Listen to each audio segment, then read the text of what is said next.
Aliás, vou dizer uma coisa. O Presidente Gaddafi estava em melhor posição do Presidente José Eduardo Santos. Tinha o país com uma estabilidade social, não havia grandes desigualdades sociais. E era um herói para muita gente. Era um homem de grande carisma. Podia ter saído, em determinada altura, podia ter saído com honra, com glória. Podia ter saído. As nacionais muito bem identificadas é que foram lá com os seus interesses encobertos para roubar o petróleo da Líbia, para saquear a Líbia e fizeram o que fazer. Não, eu gostava de saber quem é que são, há acusações contínuas, e quando o Ministro do Interior, que tem um peso institucional grande, vem à televisão e diz: há pessoas que estão a tentar orquestrar estes jovens contra os Não, e ainda, eu achei curioso esta expressão de provocar 24 mortos, era 24 que ele referiu. Era o número de acusação. Aqui está uma acusação de é uma acusação que não passa nos pronunciamentos ontem feitos pelo seu Ministro do Interior, foi bem claro em que uma jovem cidadã da União Europeia, de nacionalidade italiana, foi convidada a abandonar Angola porque esta jovem, afeta uma organização não governamental, instigava os jovens com provas. Então, por dizer 24 mortos. Exatamente. A dizer, mas pelo amor de Deus, como? Mas isso não é uma coisa que não tem tem peso. Aliás, o Ministro do Interior disse várias coisas graves, né? Também disse que o Luati não tinha amor à vida.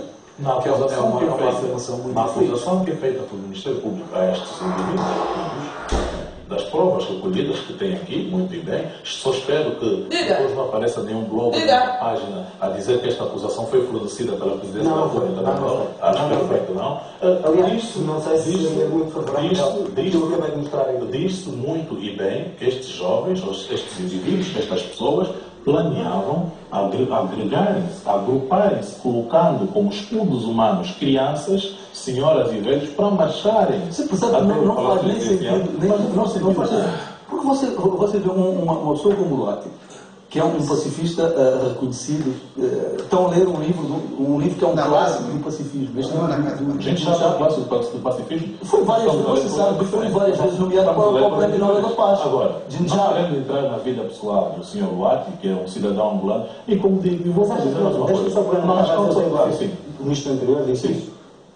Um rapaz como aquele, conhecemos, não tem amor à vida. Não tem amor à vida. A sacrificar a sua vida. É tão triste, uma afirmação desta. Não é tão triste, porque quando alguém diz que vamos partir, palavras destes jovens que estão na acusação, vamos partir até o local X e alguns de vocês devem perder a vida para eles. Você ouviu o Luati dizer isso?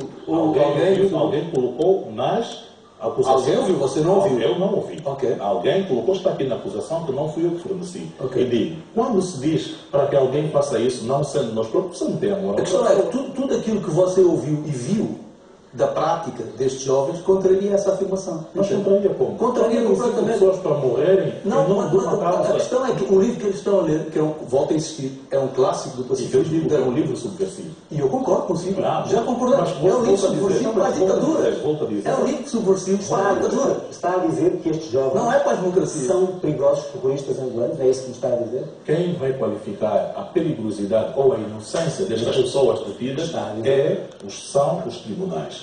O dia 16 de novembro é a data marcada para o início dos julgamentos destas jovens. E os outros jovens que se têm manifestado em Angola a favor destes jovens, aliás, já foram presos também já foram presos e foram levados em julgamento sumário hoje em Bengala, salvo erro, também são perigosos terroristas e é por isso que são presos. Ninguém qualifica ninguém. Eu estava a dizer que o Estado angolano é a entidade menos interessada em deter seus próprios cidadãos. O Estado angolano. Porque é parte dos deveres do Estado proporcionar o bem-estar, proporcionar a segurança e proporcionar o desenvolvimento aos seus próprios cidadãos. Agora, como em toda parte do mundo, a justiça comutativa existe. Nós recebemos da sociedade e da coletividade tudo aquilo que nós damos de volta à sociedade. Então acha, se eu for homicida... Não sou eu que digo, nem José Eduardo Aguilusa, acha que a ONU, o Parlamento Europeu, a Amnistia Internacional e outras organizações, quando falam em perigosas violações dos direitos humanos, todas também estão nesse complô. Agora, vamos refletir as coisas da base que está a partir. O Parlamento Europeu, acredito que fala de um relatório que foi apresentado por uma eurodeputada deste mesmo Parlamento, de nacionalidade portuguesa. aprovou por maioria, e ninguém nega, mas com votos contra e com abstenções também. Sim, foi não sei que é a democracia. Como acontece em Angola. Então está-me a dar razão que em Angola é a democracia. A maioria do Parlamento, a maioria foi eleita. Estamos a falar do Parlamento Europeu, uma resolução que aprovada por maioria fiz apenas um paralelismo para dizer que em Angola também existe uma maioria. E a dizer também, aqui estes jovens que estão detidos, essas pessoas, estes indivíduos que estão detidos, estão numa falsa causa. Uma falsa causa. Porquê? Eleições livres e justas, reconhecidas, inclusive pela mesma União Europeia, pelo mesmo Parlamento Europeu. Com 71% pelo partido inteiro. Exatamente. Aliás, deixe-me só dizer uma coisa. É muito curioso. Ditaduras... Vamos já falar ditaduras, em todo o mundo, ditaduras organizam eleições. É uma maneira de tentarem ganhar uma respeitabilidade. O curioso é que em todas as eleições organizadas por regimes totalitários, o partido no poder ganha sempre. Nunca se viu o partido no poder perder. E ganha sempre por percentagens acima dos 70%. 70%, 80%, que é uma coisa que não vemos acontecer em democracia. Não me lembro. Nem na África do Sul, com a ANC, que é um partido incrivelmente poderoso e com razões legítimas para ter esse poder, não é? Esse poder social, esse poder de movimentação das pessoas, as últimas eleições foram ganhas com 62%, que já foi um valor muito grande. E depois voltamos muito grande. Agora, você orgulhar-se dos 70% do MPLA, para mim, é suspeitíssimo. Não, vou dizer, voltando primeiro às eleições e depois aos direitos humanos. Esta questão das eleições, é a maioria do povo angolano que está a votar. 70%? É a maioria do povo angolano. As eleições de 80%, Angola tem uma particularidade. Mal seria se houvesse um pensamento único em Angola. Angola tem uma particularidade. Contrariamente aos países europeus, Angola é um país onde os níveis de abstenção são muito reduzidos. Quase todo mundo quer votar. Eu acredito que o povo angolano, quando fala nas urnas, fala com credibilidade. Fala com os sentimentos do passado. Fala sabendo quem destruiu o país. Todos os partidos políticos da oposição contestaram as eleições. Também não acontece em democracia. Em África. Todos os partidos falaram em fraude. Todos os partidos da oposição falaram em fraude. Os partidos da oposição falam em fraude. Primeiro. Agora, voltando agora. É mau sinal. Na África do Sul não falam. Falando em ninguém contestou as eleições na África do Sul. Na Namíbia não se contesta eleições. No Botsuana não se contesta eleições. Em Cabo Verde não se contesta eleições. Nunca contestam-se. Cabo Verde vive a crise, nós conhecemos política. Mas não é esse o assunto. Voltando às eleições. Não é mesmo. Voltando à questão do... Em Angola, Cabo Verde.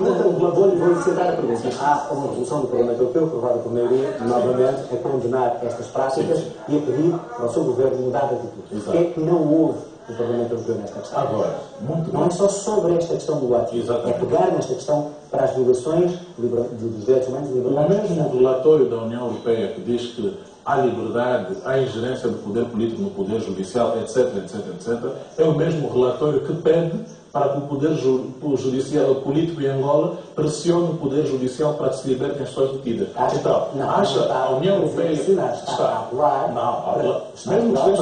mesmo que esteja a falar, então acha que seria correto o governo da República de Angola pressionar os tribunais para soltarem pessoas que ainda nem sequer foram julgadas? Aí é que estaríamos a recorrer a uma gravérrima interferência nos assuntos jurídicos e judiciais. Você vê questões sobre os Estados Unidos relativamente a Guantánamo. O caso que você falou, que eu não conheço, mas já se escandaloso, esse caso que falou da Austrália. Acho que todos nós temos o dever de nos pronunciar. E os governos também têm. Porque se alguém é condenado a pena de prisão perpétua por pretender... Agora, é escandaloso. Mas é tão escandaloso que eu nunca vi um único deputado do Parlamento Europeu a promover relatórios contra os Estados Unidos, a promover vigílias para chegar a manifestações no mundo todo. Nunca vi o meu grande amigo a promover vigílias contra os Estados Unidos. Já escrevi sobre o Guantánamo? Não. Mas a promover vigílias aqui... Sabe porquê? Porque eu não sou americano. Eu sou angolano. Eu sou angolano. Em primeiro lugar, Angola. Para mim, em primeiro lugar, Angola. Portanto, eu vou manifestar primeiro por Angola. Exatamente. Mas também manifesto em relação a Também deve se manifestar por Portugal. Também se dá com certeza, se Portugal, se eu vir Portugal... Vou mostrar aqui o jornal de hoje. O jornal de hoje. Não, vamos mostrar. Deixa eu mostrar. Ele, como português, também deste país. Eu não sou português, o Tribunal Europeu condenou o Estado português a pagar 22 milhões por violações dos direitos humanos. está aqui. É o jornal do Eduardo. Mas não, não, Conhece esse gajo. O meu amigo José Eduardo. E não se o meu amigo José Eduardo nunca fez uma manifestação contra o Estado português por estar a violar os direitos humanos, que é o seu Estado também. Não. O senhor também se não português. Também deve fazer manifestações são contra o cidadão português. Eu angolano como eu e eu português também como o amigo José Eduardo. Devia fazer também. Devia fazer também uma manifestação contra o Estado português. Esse jornal é de hoje. É um jornal português. Direitos humanos. Não é um jornal angolano. Direitos humanos. Questões de direitos humanos não respeitam fronteiras. Naturalmente. No momento em que o Estado português. Deixa-me só falar uma coisa. O Estado brasileiro respeita os direitos humanos e a liberdade de expressão e a liberdade de expressão. Em todos os Estados não há aqui nenhuma violação dos direitos humanos. Eu vou dizer que não vamos dizer isso. Angola não é um país perfeito. Angola não é um país perfeito. Como os Estados Unidos da América não são, nem o Reino Unido são. Angola não é um país perfeito. E os excessos têm sido combatidos pelo próprio governo da República de Angola. É o governo da República de Angola que condenou os guardas prisionais que apareceram naquele vídeo a maltratarem detidos na comarca central da Angola. É o governo de Angola que despatenteou os oficiais responsáveis pelaquela violação grave, exato, é o governo de Angola, que os deteve e condenou. Mas é o mesmo governo de Angola que promove o seu Estado, promove os direitos humanos, humaniza as cadeias em Angola. E eu vou dizer, é uma situação humana? Olha, jovens, se consultar as declarações dos familiares desses 18 cidadãos angolanos detidos, não estão satisfeitos, mas dizem que estão a ser bem tratados. Não, já houve acusações de espancamento. Não houve acusações de espancamento. Houve o caso do cidadão Bingo Bingo. Houve o caso do cidadão Bingo Bingo que teve alguns desaguisados com outros detidos na cadeia e as autoridades tomaram as medidas que acharam correcionais para aquele caso, mas não é generalizado. Mesmo a família do senhor do Beirão... Você sabe que nas manifestações que houve espancamentos sérios. Filomeno Vieira Lopes foi espancado de forma muito séria, como você sabe. Exatamente. O próprio Beirão foi espancado. Foi ou não foi? Ninguém nega. Mas já essa questão... Uma questão que também interessa a Portugal. Entre as declarações que ouvimos de alguns representantes de Angola, muitas delas são dirigidas diretamente a Portugal. Nomeadamente, Portugal está a diabolizar Angola quando permite manifestações pela liberdade destes jovens e companheiros.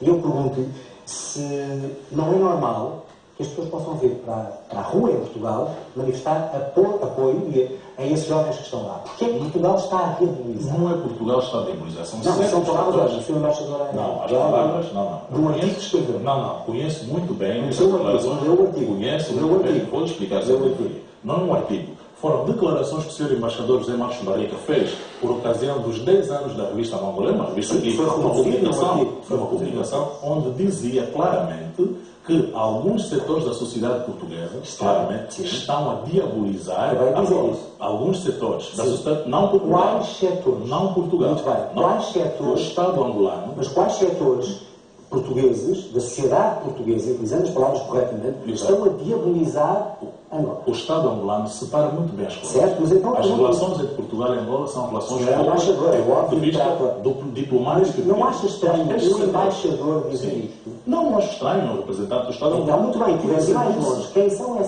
essas partes da sociedade portuguesa que estão a diabolizar Angola? São os jovens que estão à porta da vossa embaixada? Não, são indivíduos. Ontem eu passei na vigília que foi organizada, aliás, ilegalmente, à porta da Embaixada de Angola. As leis internacionais dizem que as manifestações devem ser a mais de 100 metros das representações diplomáticas, não deviam ser presas, deviam ser relocalizadas. Mas como a relocalização destas pessoas significaria a perda de impacto jornalístico e como existe uma certa imprensa deste setor, que eu digo da sociedade portuguesa, interessada em diabolizar Angola, insistiram para que as pessoas lá ficassem. Mas as autoridades angolanas não fizeram. Quais são os setores que estão a diabolizar? São jornais, são alguns jornais, são alguns jornais, não disse RTP, são alguns jornais muito bem identificados, são algumas pessoas muito bem identificadas que insistem todos os dias de forma gratuita em diabolizar o Estado angolano e as autoridades angolanas. Mas digo, para que fique bem claro, estas mesmas pessoas que insistem na diabolização do Estado angolano devem meter na sua cabecinha oca que Angola é independente há 40 anos.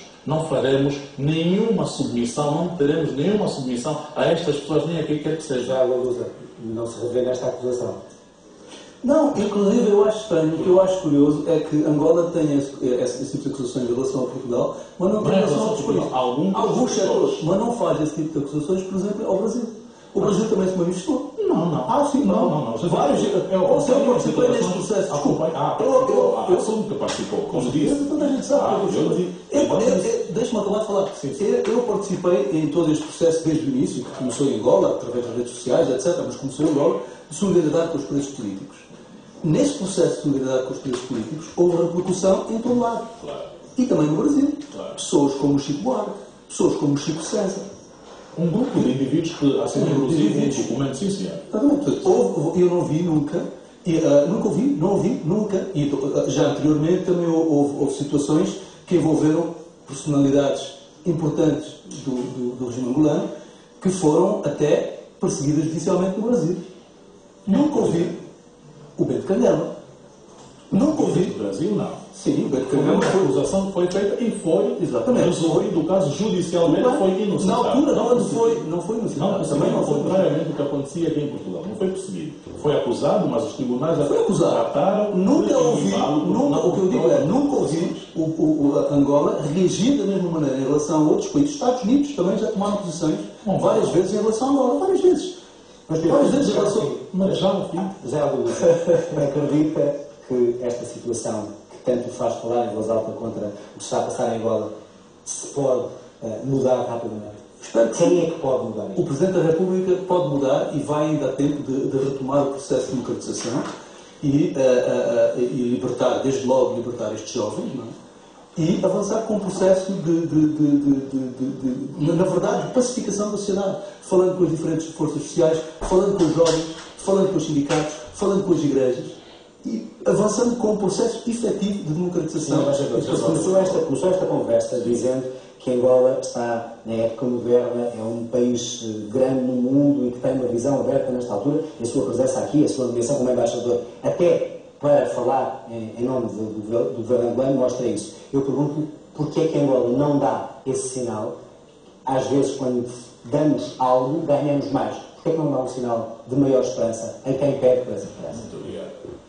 Aqui o meu compatriota e seu compatriota também, José Eduardo Avalusa, que muito estimo, disse que o Sr. Presidente devia dar um sinal e libertar estes jovens. É impossível o Sr. Presidente, engenheiro José Eduardo dos Santos, libertar as pessoas detidas. É impossível, porque estas pessoas estão a ser acusadas pelo Ministério Público e vão passar por um processo judicial, que é o julgamento, que vai proferir uma sentença. Não pode ter um sinal presidencial. O Presidente José Eduardo dos Santos não pode fazer isso. Não pode fazer nada. O Presidente pode dar um sinal. Eu digo, agora faço-lhe uma questão também, e faço os dois também como cidadãos portugueses. Quando houve vigílias e manifestações pela libertação do engenheiro José Sócrates, o Presidente Aníbal Cavaco Silva sequer pronunciou-se sobre isso? Claro, questões diferentes. Não, estamos a falar de condenações, estamos a falar de condenações e de peditórios que aconteceram aqui em Portugal também. Eu lembro uma porta da prisão de Évora, mas o Presidente Aníbal Cavaco Silva disse que ia libertar o engenheiro Sócrates. Não tem nada a ver. Não pode São ser. processos diferentes. São processos diferentes, mas são casos de peditórios e de petições. Um sinal do Presidente Eduardo dos Santos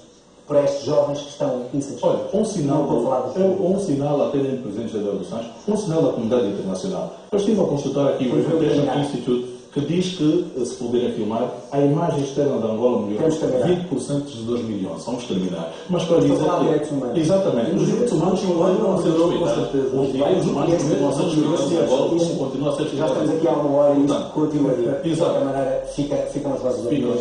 E eu acho que em Angola e em Portugal foi muito interessante ouvir os vossos pontos de vista. Muito obrigado. Obrigado. Teremos agora um breve intervalo. Regressamos já a seguir no 300.